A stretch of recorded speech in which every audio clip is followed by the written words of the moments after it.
Ukraine. Got a phone call from Mel Gibson. He actually did the final edit of The Sound of Freedom. That's how we know each other, but not well enough that I'd be getting phone calls.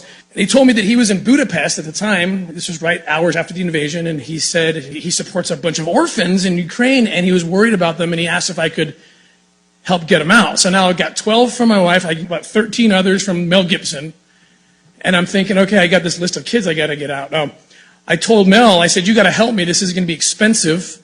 I won't ask you for direct donation, but can you help me film this? Let's film what's happening so we can get people to understand and they can support us. He said, no problem. He helped us get set up and started filming.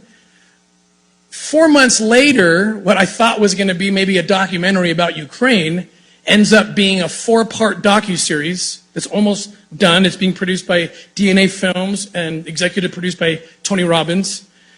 That's how crazy it got and how prophetic my wife was. When I showed up in Ukraine with a list of, I think, 20 names, the Ukrainians countered me and gave me over 10,000 names of orphans that they didn't know where they were because of the chaos caused by war. And more importantly, and more frightening to me, was the fact that I know that human trafficking is a $32 billion a year business. It's the fastest growing criminal enterprise in the world, and I also know how kids get forced into that market. And it's through vulnerable situations like in the aftermath of a hurricane, mostly in a developed country, or an earthquake, or in this case, a war. And so the traffickers call it harvest time.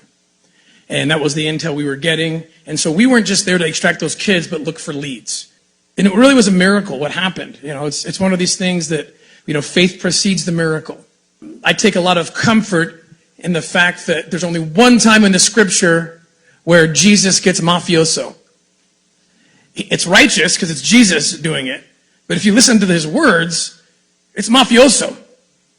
He says that it would be better for you to have a millstone cast about your neck and you thrown to the bottom of the sea than that you would hurt one of these little ones, my children. That's mafioso action, sinking someone to the bottom of the ocean.